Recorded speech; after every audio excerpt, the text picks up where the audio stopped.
கள்ளக்குறிச்சி விவகாரத்தில் பதிலளிக்க அரசு தயாராக இருக்கும்போது எதிர்க்கட்சிகள் வெளிநடப்பு செய்ய வேண்டிய அவசியம் இல்லை என்று கூறியுள்ள கனிமொழி, இந்த சம்பவம் குறித்து சட்டசபையில் முதலமைச்சர் தெளிவாக பதில் அளித்ததாக தெரிவித்தார். முதலமைச்சர் சட்டமன்றத்திலேயே தெளிவாக பதில் அளித்துள்ளார்கள். தவறு செய்தவர்கள் யார் யார் பொறுப்பேற்க வேண்டுமோ அவர்கள் மீதெல்லாம் நடவடிக்கை எடுக்கப்பட்டிருக்கிறது. பாதிக்கப்பட்டிருக்கக்கூடிய குடும்பங்களுக்கு நிவாரணம் அளித்திருக்கிறார் முதலமைச்சர் அவர்கள். அதை தாண்டி இது நடந்திருக்க கூடாத ஒரு மிக வருத்தப்படக்கூடிய சம்பவம். அதற்கு முதலமைச்சர் அவர்கள் சரியாக நேற்றே தெளிவாக பதிலளித்திருக்கிறார்கள். நடவடிக்கைகள் எடுக்கப்பட்டிருக்கிறது.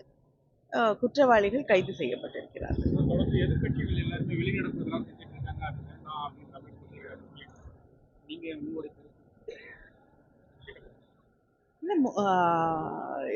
அவங்க கேட்ட கேள்விகளுக்கெல்லாம் பதிலளிக்க விவாதத்திற்கு தயாராக அரசாங்கம் இருக்கும் பொழுது வெளிநடப்பு செய்ய வேண்டிய அவசியம் இல்லை.